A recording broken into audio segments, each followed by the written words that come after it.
Can only hear you.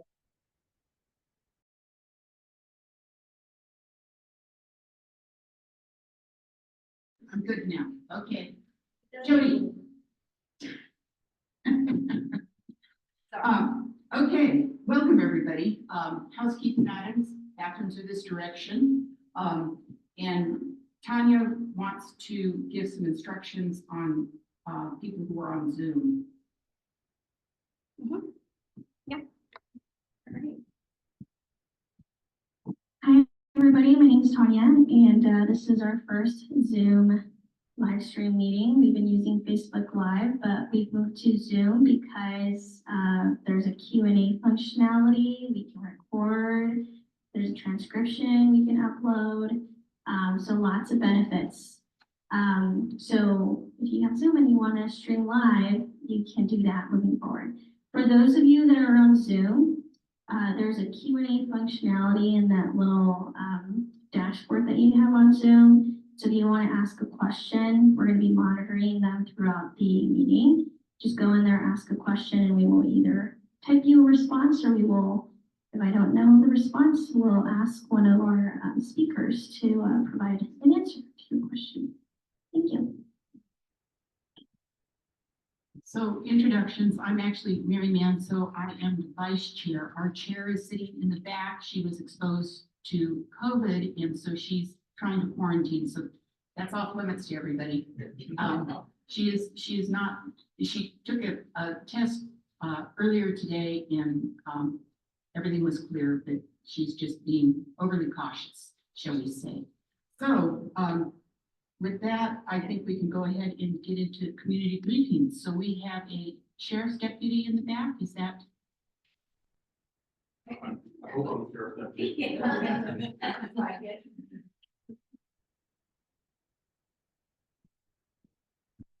You got it? Yep. Hello. Okay. Megan, do you want to go first, or do you want me to? I'll just give one very quick little update, and then I'll share the calls for service, and you can take over. What did you say? I said, I'll just give a quick update. Our annual report is available. So if you want to look that up, that is on our website. That tells you all the work that we did over 2023, and is just gives you a fuller picture on the work we've been doing. I can share the calls for service, and then Deputy Rambin can take it away.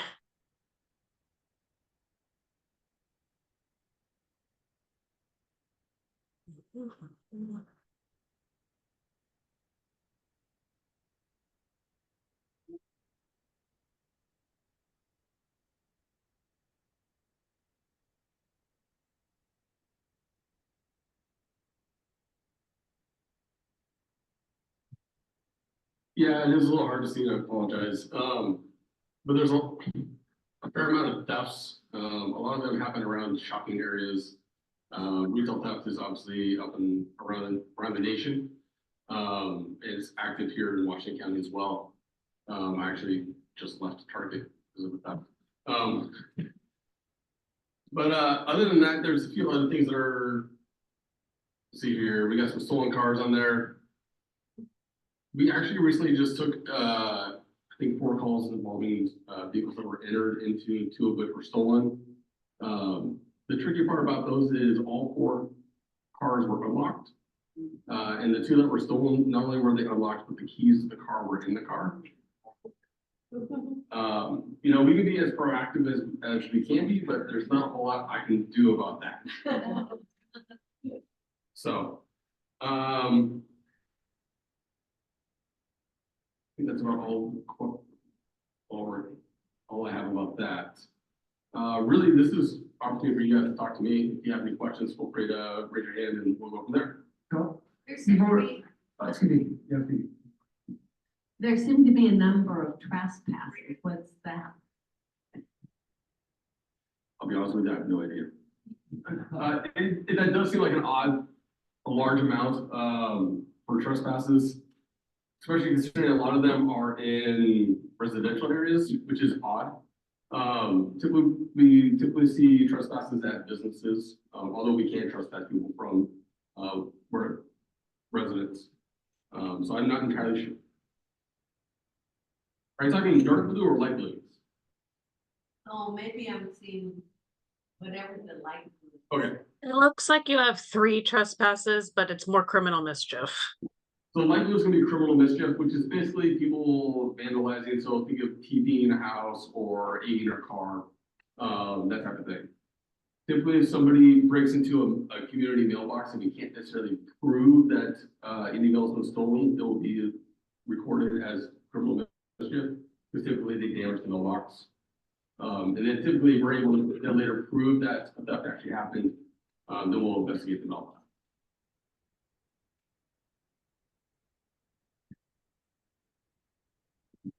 So are you removing graffiti or is not much graffiti happening? In this, Graffiti happens everywhere.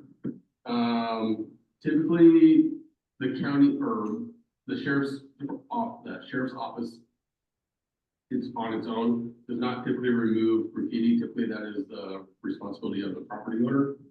By all means, though, if you see graffiti, definitely give us a call. I know I have noticed a decrease in reported graffiti, but I have also seen an increase in graffiti in various places. There's multiple reasons why people will make graffiti. There's multiple reasons why they do it. Any other questions? All right. Just one last thing is, as the days get longer, make sure you drive safely. Make sure you have a designated driver, and hopefully you enjoy your 4th of July.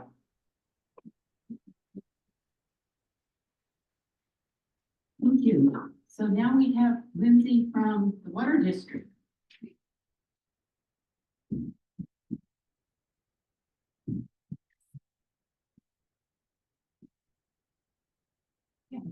Hi, everybody. My name is Lindsay Wapnick, and I'm with Tualatin Valley Water District, the water provider who serves this area.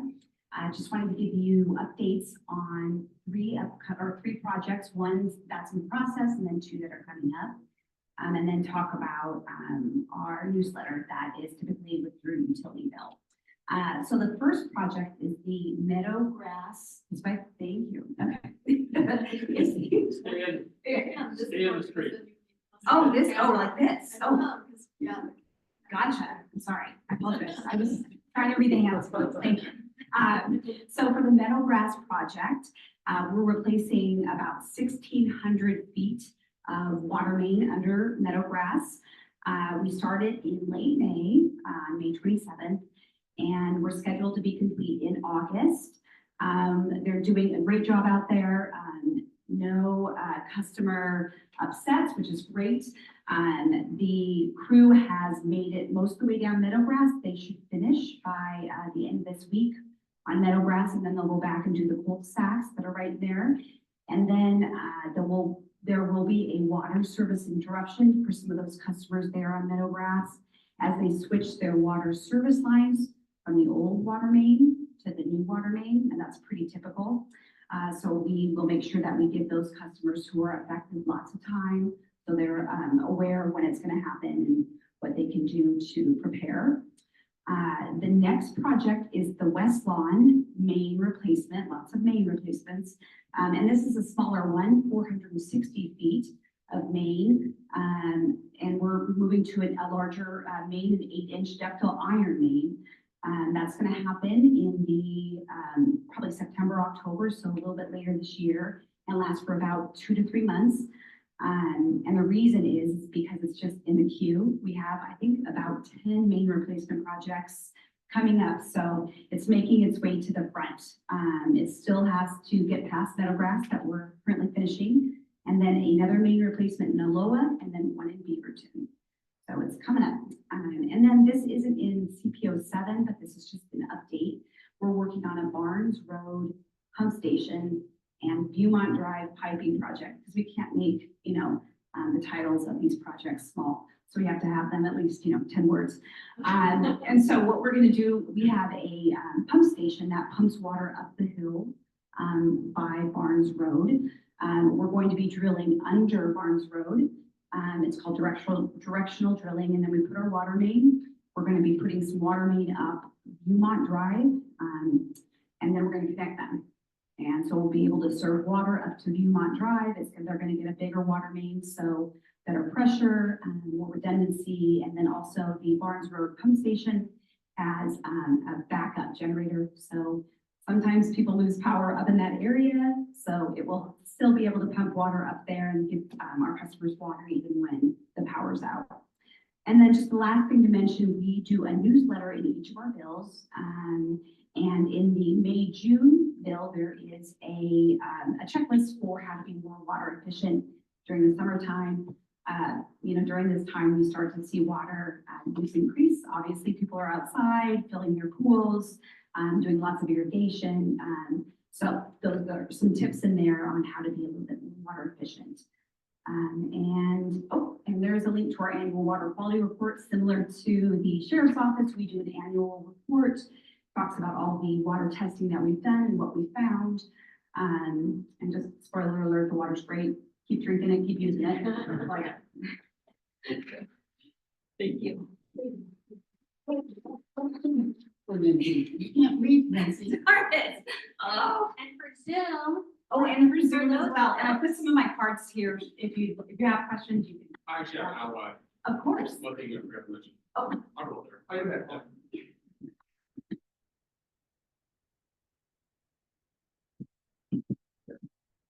So I recently had a case involving an individual who was tampering with a water vault for Tuolumne Valley Water District. If you see that, please let us know. That's something that we definitely care about. I'm sure Tuolumne Valley Water District definitely cares about. Those are people we definitely want to talk to and hopefully take them to jail. So that way we can ensure that you guys have clean water. Thank you. Appreciate that. I just had a question for water. Do residents get charged assessments for the work that is being done, enlarging the pipes? Oh, that's a great question. So that, for the main replacements, and we do these all throughout the year, every year, and we're updating aging infrastructure, that comes out of water rates. So that's what pays for them. I can tell you that several of our projects, we apply for state and federal grants. And so I can talk more about that. Maybe next time I can come and provide some more information on some of the grants we've received that have helped keep our costs low. That's helpful. You can't read it. Oh my gosh, I think there's some Zoom questions. Oh, great. as a reminder for folks on Zoom, if you want to ask a question, please use the Q&A functionality, which is on the little dashboard. We haven't received anything yet. Oh, Just a reminder. Oh, gotcha. Okay. Okay, and again, I have my business cards there on the table. If you have any questions you think of, let me know.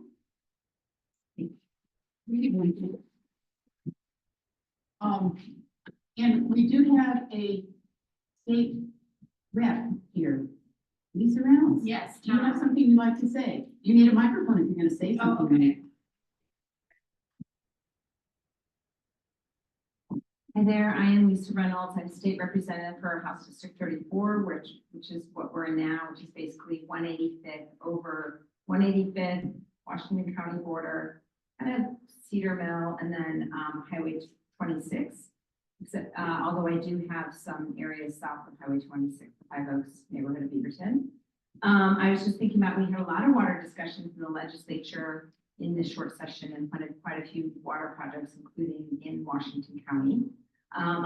Friday, I was at the groundbreaking for the Center for Addiction Treatment and Triage, which is kind of on the other side of Highway 26, also in House District 34. This is going to be state of the art. It's going to be the gold standard. It's what we're calling no wrong door for people who are struggling with substance use disorder.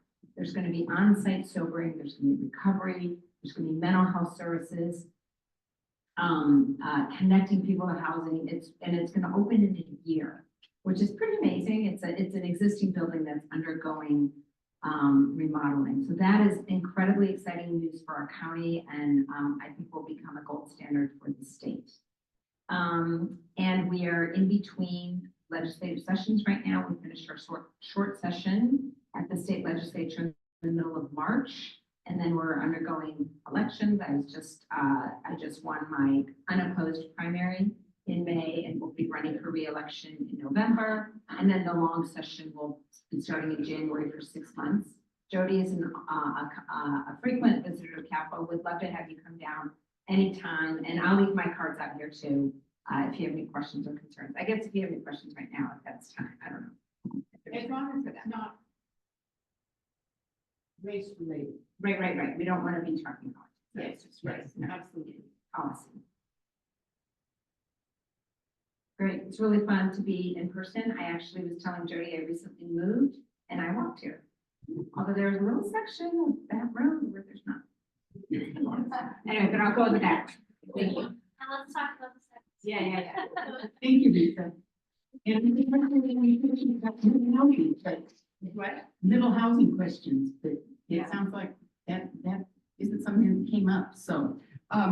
Okay, I think we are ready for our main, topic. So, transit service between PCC Rock Creek and Sunset Transit Station, and we have, a representative from, Washington County, Reza Barghouti, and, Tangerine, and I'm not even gonna try your last name. Very. Okay, You did good. okay, and she's from Ride Connection, so I will pass. So if we want to move the slides, how do we? We don't have a clicker, so you're gonna have to. We can do two. Sure, we can tag team here. Yes. Well, good evening. It's great to be here. Happy to discuss the launch of a new transit service for this part of Washington County. This is, as Mary mentioned, this is a PCC Rock Creek to Sunset shuttle, and we're here to discuss that with this evening. So, next slide.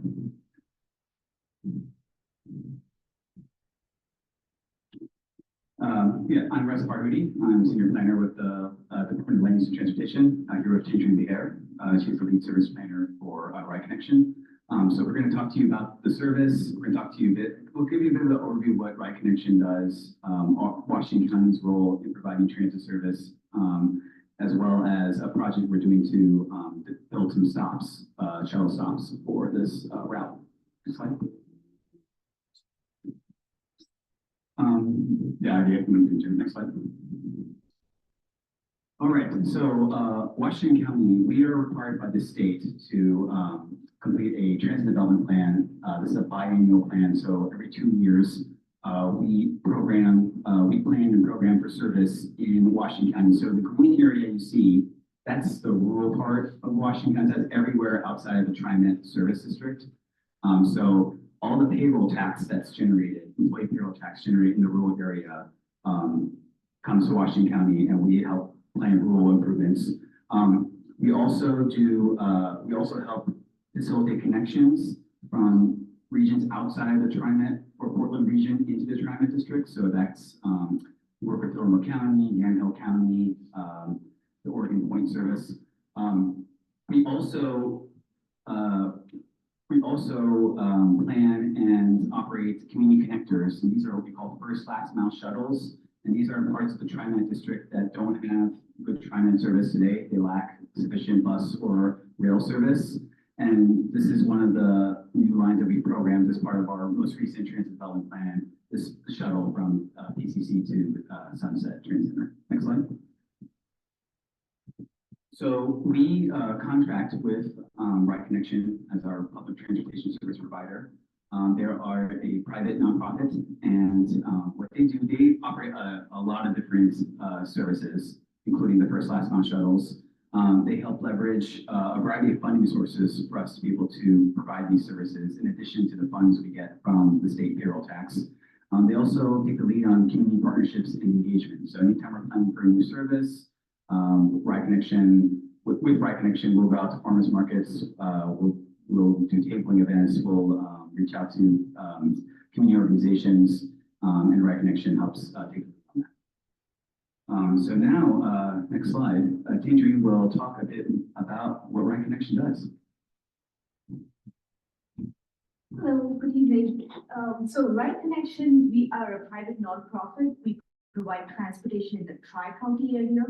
We are direct providers in Washington County and in Multnomah County. A little background about, a little history about Right Connection. Began in the mid-1980s when a TriMet Citizen Committee recommended a volunteer group to meet the needs of older adults and people with disabilities. So our first ride that we did was in 1986, and it was as part of a TriMet project. And then in May 1988, we did our own, like a private nonprofit. The first year, we did like 11,000 trips a year. The last fiscal year, we did around 300,000 trips. And as Reza mentioned, we do a lot of community connections, which are open to general public, like at first mile getting like from your home to the transit stop, and then last mile getting from a transit stop to your destination, maybe at work or other location. Next. So in Washington County, like I talked about, the community connectors, they are similar to fixed route, a little more flexible, but they go back and forth all day long. They're open to the public. Anybody can get on the service. And one that is planned, a very similar service is planned for the PCC Rock Creek to Sunset Transit Station. These are some of the locations that we already have service. One is in Tualatin. It's called the Tualatin Shuttle. We have Grove Link, which is in the city of Forest Grove. We have a new one coming on board, which is Cornelius Link. It's the city of Cornelius. And then we have North Hillsborough Link, which is north of Orenco Station. And then we have West Link, which is kind of connects Forest Grove, City of Banks, North Plains, and Hillsborough. So that's our community connectors. We are, as I mentioned, we are a volunteer organization, and we do always are looking to recruit drivers. So if even you have like maybe 1 hour a week, we highly recommend you reach out to us. We provide all the training. The training is free, but it's a great way to help family, neighbors in your own community provide those services. And then we have shared vehicle agreements. So usually a fleet is set up for a certain type of service. But during evenings and on Sundays, that vehicle is not used. And so we have what we call a shared vehicle agreement with kind of private nonprofit agencies so that they can use the service. We do need a designated driver for that service, but it's something that we offer. Another service is door-to-door service. And basically anything west of 158, you can call and get door-to-door service in Washington County. And then we have a Ride Together program that is mainly for older adults and people with disabilities. It's where the rider is empowered to recruit their own driver.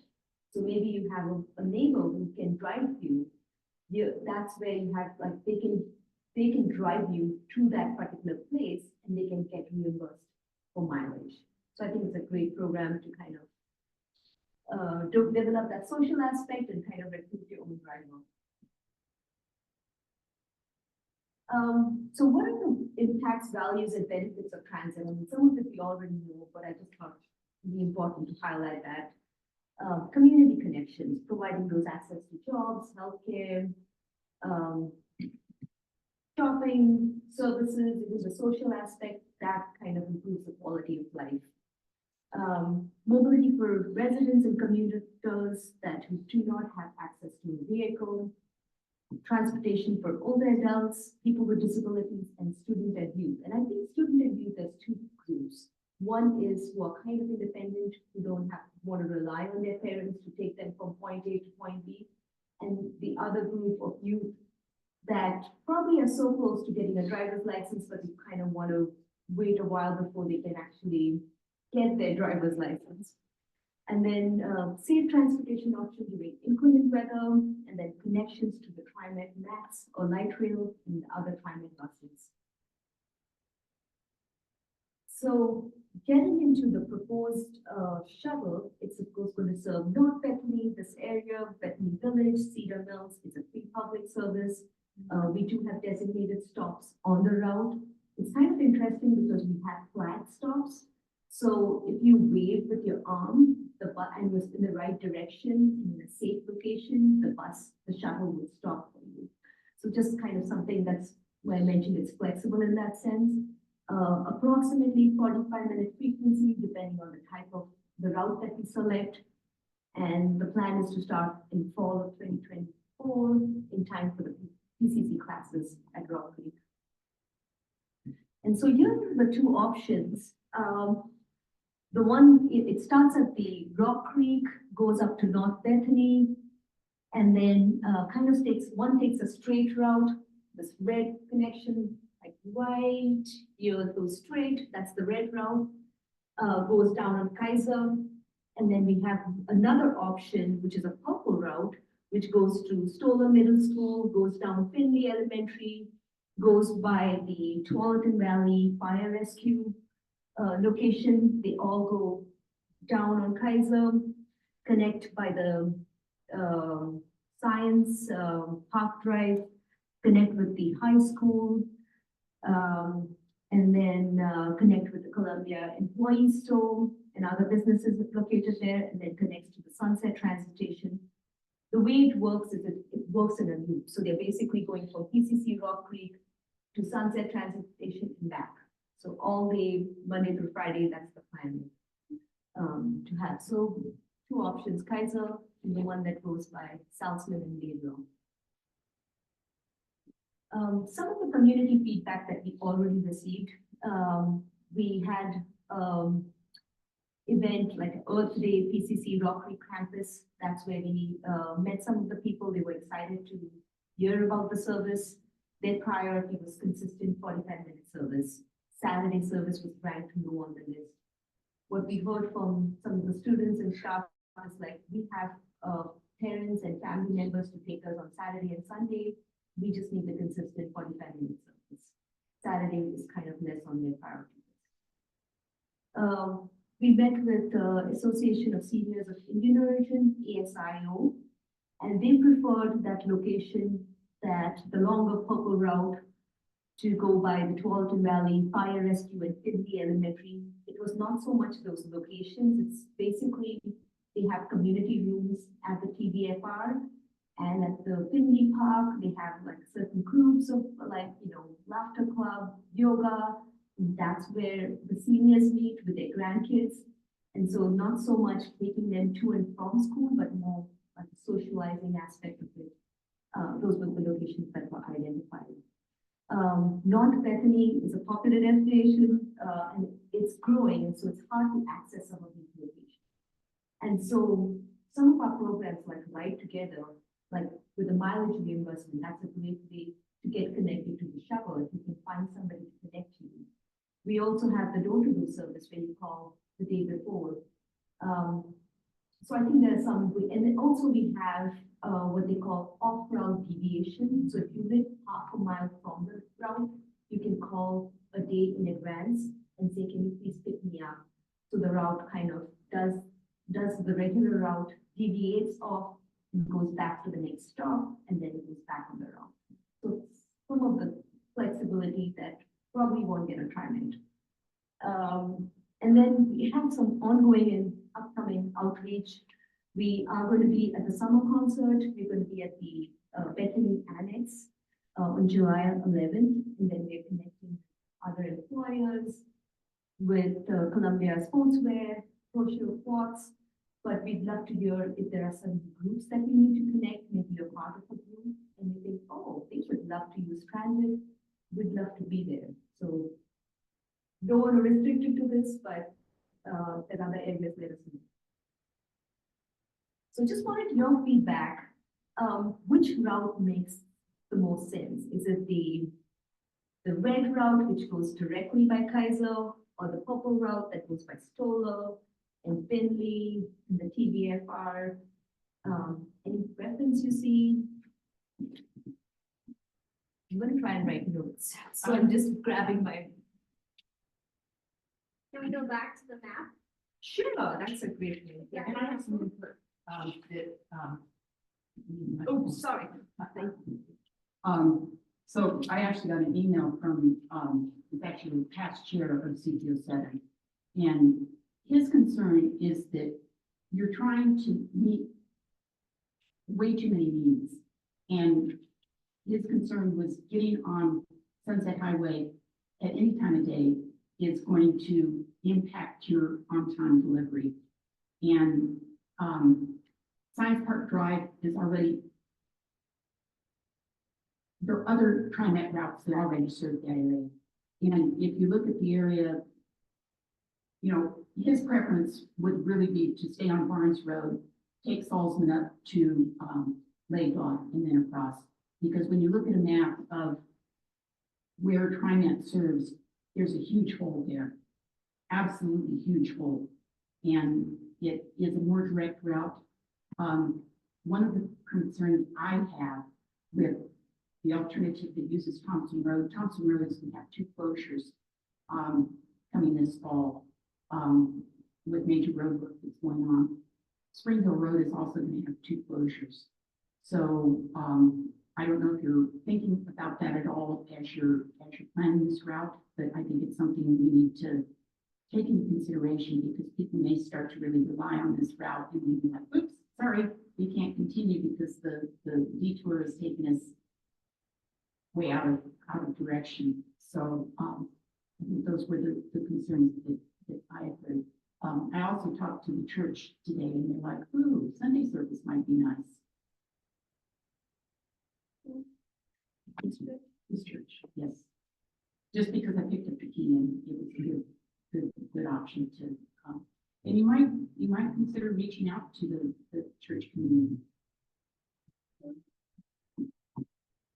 Good question.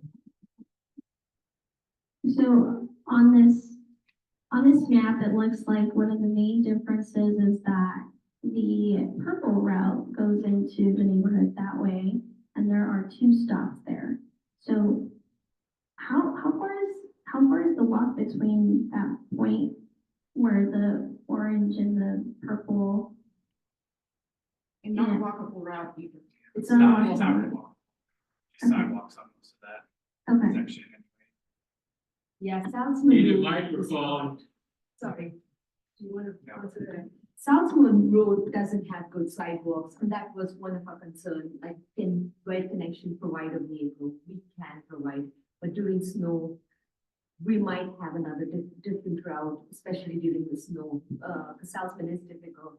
And even that's why the stops were a little difficult to actually even locate them. But we do have flag stops where somebody can say, you know, I live closer in between right there.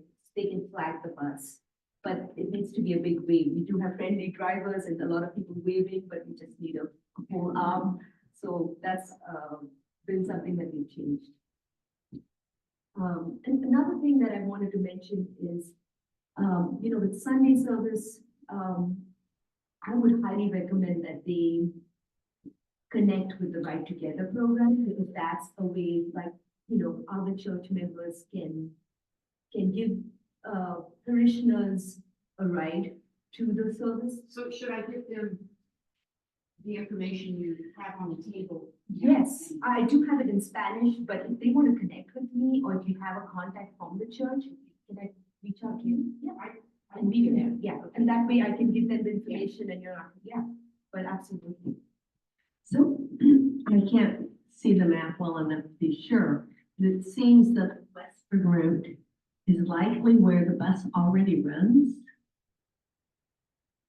Is it going on the east side, on the west side of Bethany Village?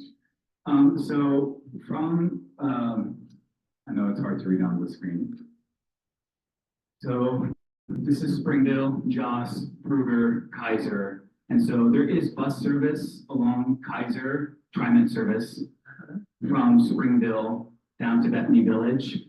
But this is where it deviates. So once you get to Bethany Village, it would probably take a left on Central, go past the library, and then come down, take a right on Kaiser and come down Kaiser to 143rd or go on the back to the Laidlaw route. So everything, everything south of this point doesn't have TriMet service today. It'd be new service, new coverage. But it's the difference between Bethany Boulevard and Kaiser, which is a much shorter distance than the distance between Bethany Boulevard and Salzburg. Correct. One of the things that Y Connection did when they were analyzing, because we had other routes in sort of our initial alternatives analysis phase, and Saltzman Road was one of them. So there's two things I want to point out. One was we found that compared to Saltzman, Kaiser had denser housing and potentially more transit supportive ridership than Saltzman. Saltzman is more single family homes. And so what the research shows is that you're not likely to get as much ridership as you are if you're serving more multifamily. And that's where the Kaiser route gets you. The other thing too about Barnes, so we actually initially did look at a route that went straight up Barnes from Sunset. TriMet had some concerns that we were duplicating their routes on Barnes too much if we did that because line 20 and line 48 run on Barnes. Yes. So my comment about that is with all the apartments on Barnes, you would think that there would be students there trying to get to PCC Rock Creek. And yes, you are duplicating buses on Barnes, but those buses on Barnes are not going up to PCC Rock Creek. And I think, you know, in my mind, one of the two real goals of this route is one, to get students to PCC Rock Creek, and then to get people from Bethany down to the Sunset Transit Station. And I think you're trying to add too much into a mix that is going to make it a route that people are not going to use. Because if you end up, you know, going around to too many places that are not destinations that people want to go to, people will want to ride. That's a fair point. Would the bus be able to stop at St. V's? At where, sorry? At St. Vincent's and in the medical, you know, for the medical things, because getting from Sunset to the hospital, you see an awful lot of people walking a rather difficult place to get. Unfortunately, this route wouldn't be serving St. Vincent. We thought about serving it, as Mary said, it was kind of trying too many destinations.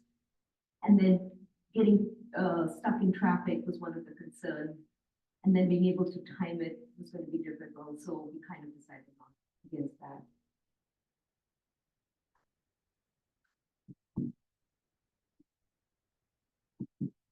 We just have a couple more slides here because we'll go to. We had some couple of questions. Oh, sure. I'd like to get feedback of other areas. I know I heard Providence, St. Vincent, other areas of destinations to serve. Any of these questions, like specific hours that it should serve, you think?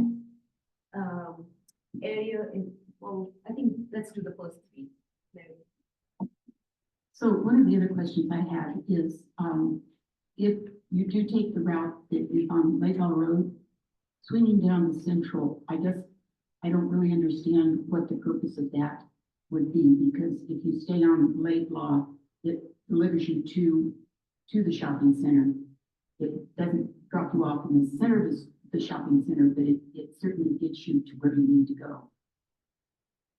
That's a great question. And we'll actually get into this a little bit with the shuttle stops project they're working on, but it mostly comes down to, we don't think that it's safe enough to have a stop on Laidlaw. There really isn't a place to pull out, and speeds can be fairly high there. And so we felt that having a stop on Central in the middle of Bethany Village would be safer for folks trying to get to and from the bus. Have you driven Central? Do you know what it's like as a pedestrian?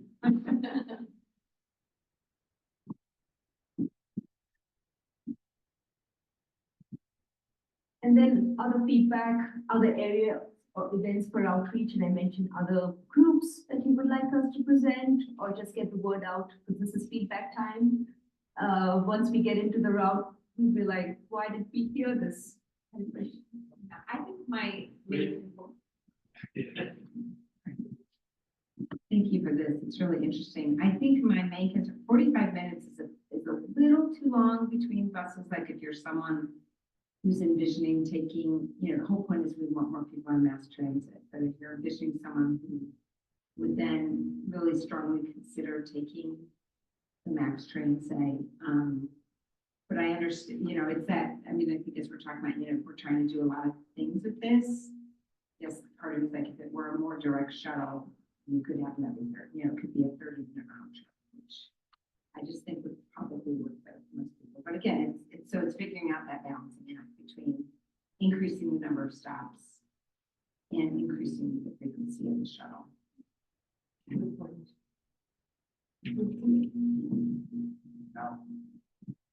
There's another point to that.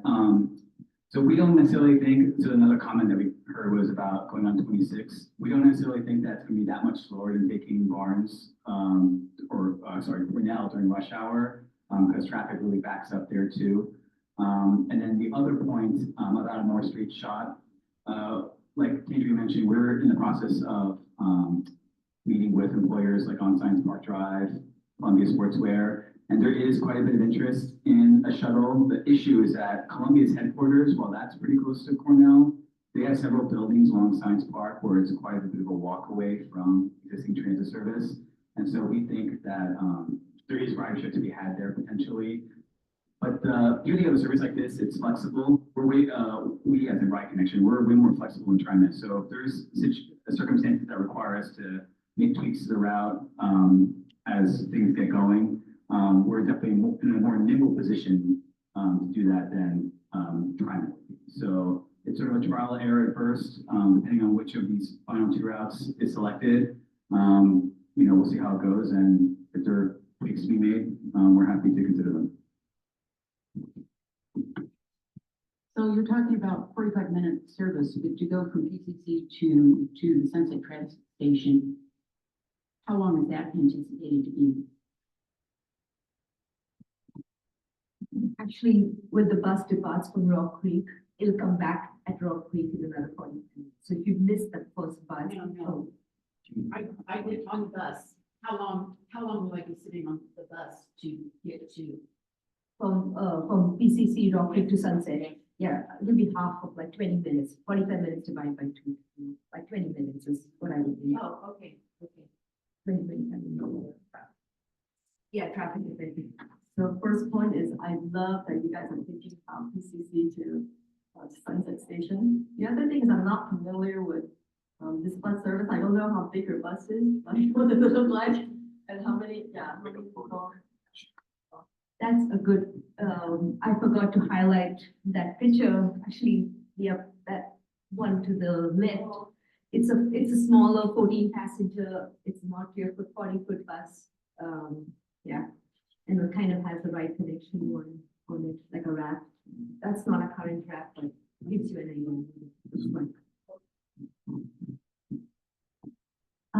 I'm curious, and I assume that you guys probably talked to the folks at PCC to see if they have specific programs where students need to go to places in the community that would be along these trips, so along these tracks. So if you had a big cohort that was doing training at, say, St. Vincent, then it would make sense that you would have that kind of link. And are there such cohort groups that you are trying to help match up for PCC? That's a good point. We are in communication with the Metro Placement Systems. Yep. Yeah, we are in communication with the PCC Rock Creek. They have students all over. It's hard to really designate, like they have different programs. They have shuttles that connect between different PCC campuses. So that's kind of not a need on their end. but it's hard to really pinpoint without getting into too much of like student information about where people are going and where they're located, but we're trying to get information on a general overview. So that's kind of the thing that we're running into. I have another question. So, it looks like the route, like there was a lot of schools in the route. And so if you think of like just along Sunset High School, like are there students that are gonna be going to PCC? I think that they might have some interesting information to share. I don't know how difficult it is to survey high school students, it might be. But there's other schools also on that route. So if you think about like families, right, who need to take their kids or et cetera. The other thing which might be interesting is I know that there's a farmer's market that happens in the Safeway right there, right next to Sunset Highway, and having like a booth there. I don't know, there might be some community members you might be able to chat with. Great feedback there. Yeah, so Sunset High School, I think we were interested in it not just for high school students that go to Sunset. They have a lot of magnet schools, and a lot of magnet schools connect to the high school. So that was the main reason to serve that Sunset High School. We are trying to connect with like the principal and see if we can get any feedback maybe from the students on places that they want to go, but it's only one portion of that feedback. It's just high school students itself, but there's also the other magnet schools that where people can still go to a high school, like I don't know, it's Beaverton, and I think there's another one, 2 different locations. The Safeway Farmers Market, I tried to get on the books, but I think since we don't have a product to sell, like we're not selling stuff, we couldn't get on that location. We are an organization that's providing a service, so we couldn't get on that list. Would you like us to vote to see if we can get you? Absolutely, yes, we would love to, because that's kind of close to that Safeway. That farmers market was one, and the summer concert was kind of like another feedback location, and it was great because we worked with the library, and the library said, yep, you can use the annex location, it's close enough. And so that was something that, yeah, if there's any other way, even part of the CPO newsletter, if you have ways to get people like feedback from who are not at this meeting, we would love to do that. A simple survey form. We could do a Facebook. Okay. We could do something if you want to send us. Sure, absolutely. Did I send it to you, Mary? We also have a traffic subcommittee, so they might have some input. One more thing I want to mention about high school. So, GroveLink, Right Connection Service in Forest Grove, it serves Forest Grove High School, and it's one of their highest ridership stops. So we anticipate there could be quite a market for students who want to go to class in PCC, if students have after-school activities, and the buses have already left, you know, at 3 or 4 p.m. when they're ready to leave. This could help get students home as well. One thing you might want to keep in mind is that most of North Bethany, in fact, North Bethany all attends Westview. And so, you know, if we could actually get this shuttle to use Salzman, that actually feeds more of the kids who attend Sunset as opposed to Kaiser, because by the time you got into Kaiser, it's all, those kids are all going to Westview.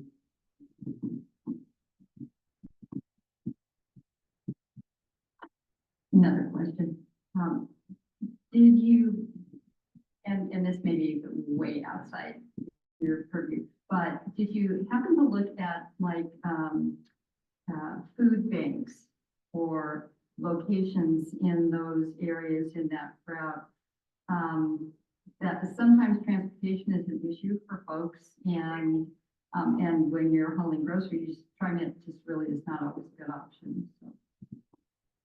Yeah, we work with food banks in other locations, but not at this location. Is there a food bank that? Which one is it? St. Pius.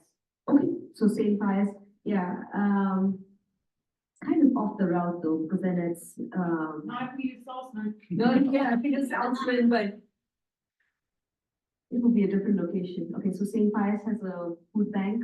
And you can just go onto the Oregon Food Bank website and click in, a zip code up there, and it'll give you a listing of all the different, and then map them all out. Yeah, I think the one on Southman adds much more time than that purple route. And so that was kind of the reason we weren't, planning to use Southman, especially down St. Pius. But we'll connect with the food bank, because I know with a lot of our groups, we do have food banks and people trying to get to those, food pantries. Just one more.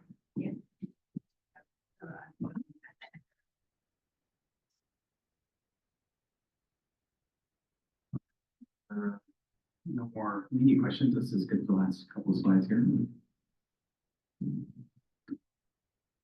All right, so as part of the transit development plan that I mentioned at the outset of the presentation, one of the projects on our list is to improve the shuttle stops. This is not just for this route, but this is across the Right Connection shuttle system in Washington County. We encountered an issue where not a lot of people knew about the service. Some places don't, some stops don't have any signage or any sort of amenities like a landing pad or a shelter or a bench. And so we received a grant from the state to do improvements. So we've just about completed the first phase. You can see that's a shelter that we replaced in downtown North Plains, looking great. So we're just about to embark on a second phase of work to build shuttle stops. And one of the priorities is to do it on this route, working with Right Connection as they finalize the route and stop locations. We'll be planning for improvements. So we'll be looking to install signs, a concrete landing pad for accessibility, shelters or benches as needed. So not every stop will get one, but we're definitely looking at potential locations. And so along this route, because it is pretty much all in unincorporated Washington County, the county will be responsible for any long-term maintenance of what's constructed here. Next slide. So as I mentioned, we're in the process of locating and designing these shuttle stop locations. We're currently scheduled to complete this by this time next year. That's subject to change. And then I want to highlight two potential enhancement locations. So on Science Park Drive, this is the backside of Sunset High School. This is the student parking lot. This is the Sorrel headquarters. This is a Columbia call center building. Because speeds on Science Park Drive are pretty high, we're looking at enhanced pedestrian crossing along with a stop there to help folks get to and from the bus stop at that location. We're currently exploring that with the high school as well as Columbia Sportswear. The other thing too, so if you're not aware, I'm sure you are, but so the county is working on a project on Kaiser Road. This is right outside. This is right outside the building here. There'll be a new sidewalk built. So I don't know if that was where you were walking. Yeah, great. So as part of that project, actually it's somebody in our capital projects team working on that. We're going to plan to make stop improvements where the shuttle would pass right here along Kaiser Road. So there'll be a stop at Springville. There's also going to be, I don't know if folks are aware, but the county is also planning on doing sidewalk and fill on the north side of Ruger Road between Kaiser and 158th. And so there's a plan for a stop at that intersection as well at Ruger and 158th. It's currently an empty parcel, but there's plans for an affordable housing building there at some point. So yeah, we're happy to piggyback on an existing funded project to help get these improvements built. And then we'll take any more questions you have. Otherwise, that's our contact information. This is really exciting. I paid TriMet taxes as an employer in 1970, Wow. and it's still a mile from my house to a bus. It still may be a mile.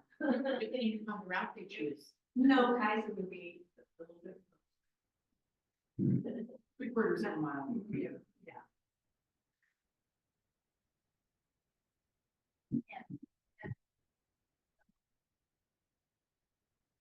And again, there are no financial qualifications for accessing this. It's just you call up if you have a need. Right, so the community connector, it stops like a regular TriMet bus. It stops, you just get on, nobody's gonna ask you questions or your eligibility. Even our door-to-door service, I mean, there is kind of no eligibility. You can just, of course, we have a minimum of age requirement, but other than that, yes, you can, call and get that service. And for any concerns that we've heard thinking about 45 minutes, I agree with you. That's not frequent enough. The good news is I think this could be a pretty popular route as soon as we get going. This would be the fastest way for folks to get to, if they're trying to get from Portland to get to Sea Rock Creek and they're able to catch the shuttle. This would be the fastest way to get there. So as long as we do a good job of marketing and let people know that it exists, I think there's good potential in the future that we could increase service frequency and make it more convenient for folks to ride, but one step at a time.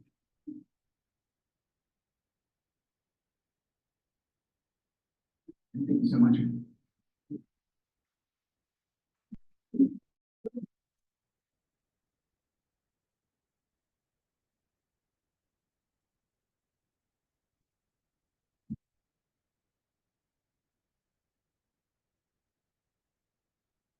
So we are to CPO 7 updates now.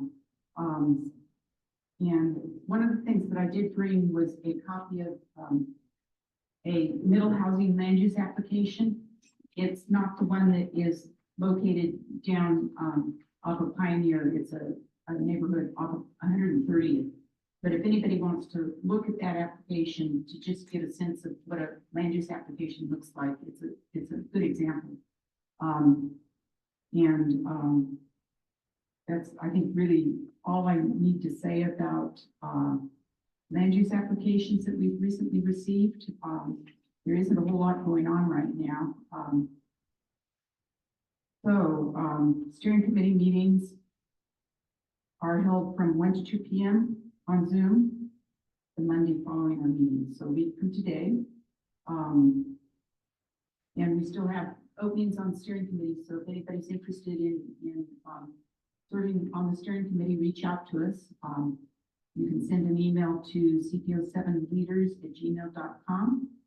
And then Tanya has a few words to say about the transportation subcommittee, traffic safety subcommittee that's in the process of forming. So there's a meeting set up, and I will hand the mic to her to give you the details.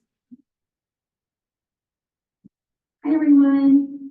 So again, my name is Tanya, and I'm here to talk about the Traffic Safety Subcommittee. So far, I think we have about 6 or 7 members, CPO 7 members who have signed up to participate in the subcommittee. Our first meeting is going to happen on June 19th from 5 to 6 p.m. and it's going to be on Zoom. And so if you're interested in participating, let me know. You can email cpo7leaders@gmail.com, and that information will be sent out after this meeting. And so the agenda, as of now, we're going to talk about the mission of the subcommittee. We are going to identify roles, and we're going to have volunteers sign up for different roles. And we're going to talk about what we want to achieve in the next few months. A lot of the members so far who have volunteered to participate in the subcommittee are mostly interested in some of the traffic safety concerns around Pioneer and 150th Avenue, given the big housing development that's going to go into that neighborhood. So that will probably be the first thing that we tackle. And we haven't set up a meeting cadence yet, but it's looking like Wednesdays at 5 p.m. works for most people. So that's basically about it. And if you have any questions, just let me know. Thank you. Thank you, Tanya. Right now, we are to open forum. So if anybody has any questions or issues they want us to address, just raise your hand and let us know. And, this would be a good time if there's something you'd like to learn more about and would like to have on a future agenda, it would be a good time to raise those questions now. It looks like we probably will not be meeting until, September, unless we have something that just bubbles to the top that we need to address immediately. So we likely will take July and August off. But I guess that remains to be seen. We may change our mind, at our steering committee meeting on Monday. Any questions, Tanya? So I just asked to take the slides down. Oh, okay. I don't know how to do that. I just did. Oh, okay, perfect. Thank you. Well, okay, I just went into reminders. September 9th looks like our next meeting. And if you have any traffic control issues, particularly sidewalks, we've got links in our agenda that you can use to submit comments. If you have questions about middle housing, the project at Pioneer and 150th, reach out to friends of CPO7@gmail.com. We have one thing that came through. Okay. Catherine Harrington, I believe you want to make an announcement. Chair Catherine Harrington, is that allowed? Can I unmute that Yeah, person? we can let her make a statement. Let's do it.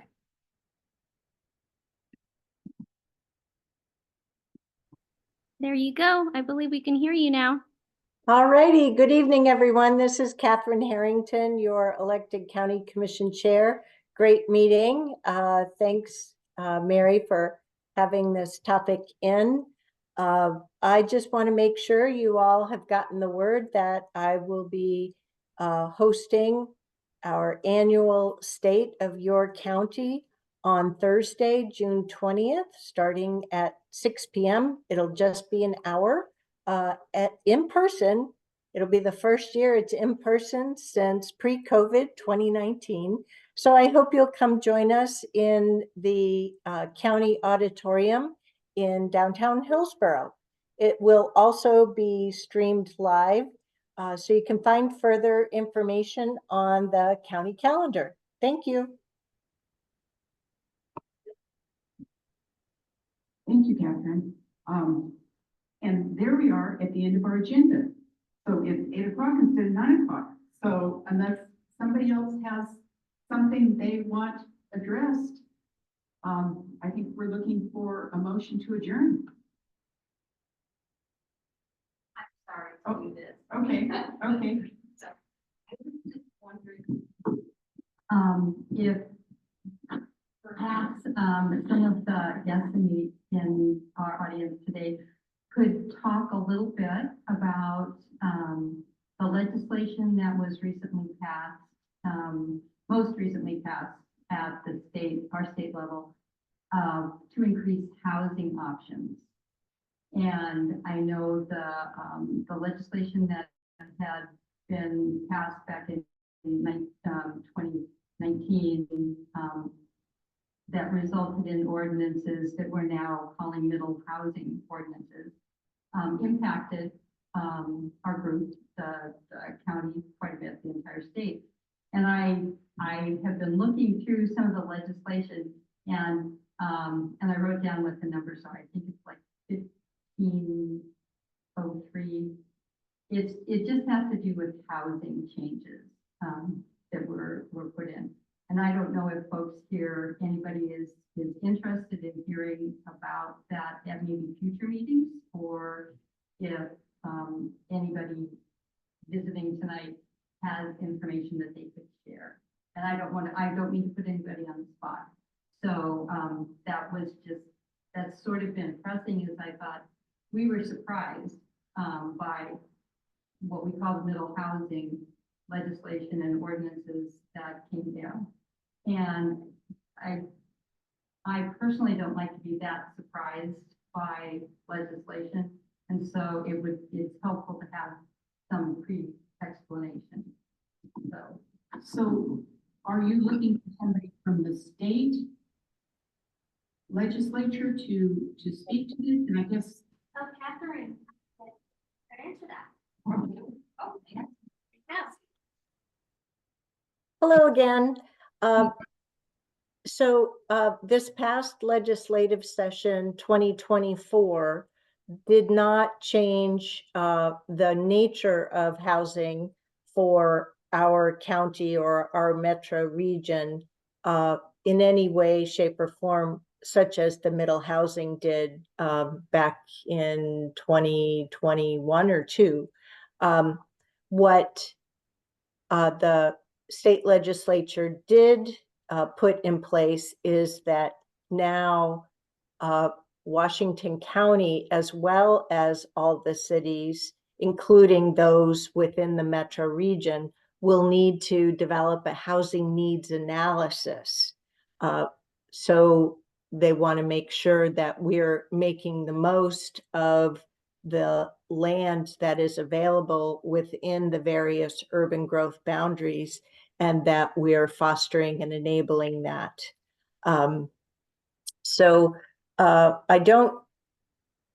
I could possibly be wrong, but I don't believe there was legislation that affects our county or our metro region anything more than that.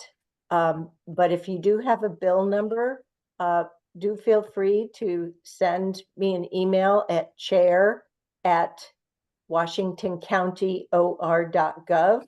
Please just list the bill number and I'll do further research for you. Thank you. And same with me. I'm happy to, I don't see that particular bill, but I'm happy to. Sorry. Thank you. Really glad that Chair Harrington is here because I'm like, what is that bill? I think, and obviously, of course, she's totally right. There was no substantive changes to that, certainly at the level of middle house. So who are you? I'm sorry, I'm Lisa Reynolds, State Representative, House District 34. Happy to be here. And then I have some. Sure, is this number? Yeah. No, they're not. I'm gonna follow Chair Harrington's example, and I do have 2 events coming up. On Monday, June 24th at 5:30 p.m. I'm having a virtual event on cell phones in schools, along with some advocates. Basically, long story short, we need to get cell phones out of schools. No, there's no question that that's what we need to be moving towards if we talk about our children's mental health and their academic success. And so thinking about how we do that. At Beaverton Education Association just announced plans to come up with a process to do just that. Grant High School in Portland is going to require that kids put their phones in those yonder bags, which seems like a big expense, but anyway, there's different ways to do that. So that'll be a community forum online on that topic. And then Thursday, June 27th, there'll be an in-person town hall with me, with my colleague, State Rep Maxine Dexter, who is the Democratic nomination to go to Congress to succeed Earl Blumenauer. I know this political, sorry. And State Senator Elizabeth Steiner will be having a town hall at Houston Park, Jackie Houston Park. There's a covered area there. And if you need more information, you can email me or you can subscribe to my newsletter, one of which is coming out Friday. I have this in my social media. I have it on my legislative webpage, or at least I will have it on the legislative. So would love to see any of you there, and even if you can publicize those events. Thank you. Sorry. Yeah. Good to see you, Chair. Thank you. So, anything more? So, does anybody want to? Oh, yes. I move to adjourn. Oh, okay. So Nancy is moving to adjourn, and we have a second. And I don't think we need to vote on it. I think we all agree. So, hey, thank you. Bye. Bye. Thank you. Thank you.